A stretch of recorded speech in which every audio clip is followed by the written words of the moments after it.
Christopher Marlowe was born in Canterbury in 1564.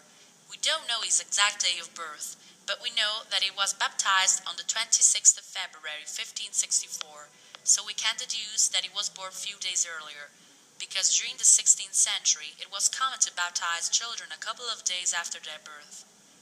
Marlowe attended the King's School in Canterbury, and after he attended the Corpus Christi College in Cambridge. The Queen of England noticed him when he was at college and made him one of his secret agents. After the degree, he moved to London, where he started his career of dramatist. In this period, he had as a roommate Thomas Kidd. Marlowe's main plays are The Jew of Malta, Tamburlaine, The Massacre at Paris, and The Tragical History of Dr. Faustus. We still don't know how Marlowe died. In fact, some people say that he died after being stabbed at a tavern during a fight, but others say that he died because he was involved in the Queen's secret agent's affairs. On the 13th of May, 1593. The play that I decided to analyze is The Tragical History of Dr. Faustus. This play was written by Christopher Marlowe in 1590. It's based on the story of Faustus, a man that sold his soul to the devil for power and knowledge. Faustus was a very intelligent man, although he wanted to know more, because he wasn't completely satisfied with his academic knowledge. One day, Faustus decides to use black magic, and he calls Mephistopheles, who worked for Lucifer, and decides to sell his soul to them, in order to have complete knowledge for 24 years. During these 24 years, Faustus meets two angels, one good and one bad. The good one tries to make him understand that he's doing wrong, but the bad one and Lucifer always influenced him. Marlowe meets the 7 deadly sins, but he underestimates what they say to him and continues to stay on the evil side. Finally, at his 24th birthday, Faustus loses his soul. At the beginning of the play, there's a chorus that introduces the story that is going to be told, which is the story and life and death of a man, Dr. Faustus, and not the story of kings or saints. We believe that Marlowe used as inspiration for his play the story of Faust, written by an anonymous German writer in 1587, the same that inspired Goethe.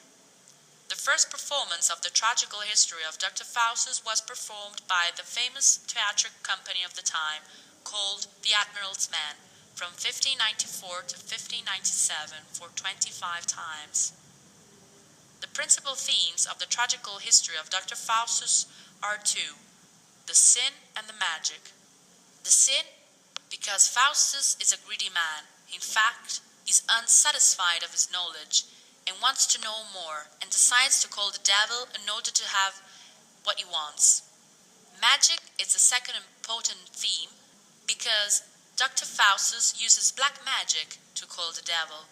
In 2009, The Imaginarium of Dr. Parnassus, directed by Terry Gilliam, is a movie where we can find some similarities with Marlowe's play.